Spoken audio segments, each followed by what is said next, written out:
the attempt to put all of those 6 cities in one megacity in Toronto was done for a bunch of reasons, one of which was it's going to be less expensive, it's going to make more sense. 15 years after the fact, how much of that is true? I don't think any of it's true, and I don't think the framers thought any of it would be true either. We know that most cities that have been forced into amalgamation are not as efficient as the cities that made them up. We know that from Sweden, we know that from Australia, we know it from the United States.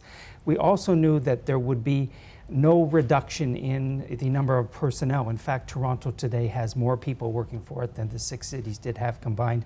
There have been no savings.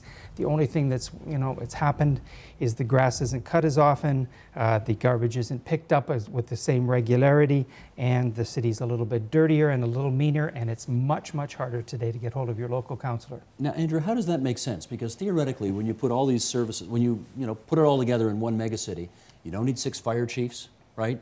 You don't need 6 different of this, 6 different of that. You don't need 6 planning commissioners. You don't need 6 parks commissioners. That sounds like it should be cheaper. Why isn't it?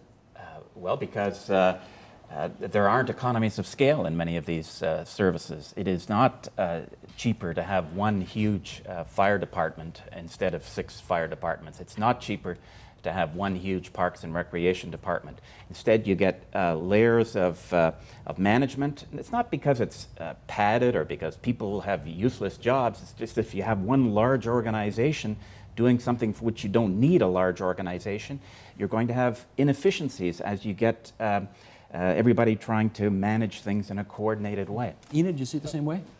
I do, I agree. But there's the other issue. You mentioned that you have 6 fire chiefs and now you only have 1. Mm-hmm. But you have thousands of firefighters, and they're now all working for the same employer, the new city. And they want to be paid the same amount because they're doing the same job for the same employer. And it's human nature. They don't want what the lowest municipality was paying. They want the wages that the highest municipality was paying. So putting all those cities together actually... You harmonize the wages upward to the highest level, and then go into the other departments, and you multiply that.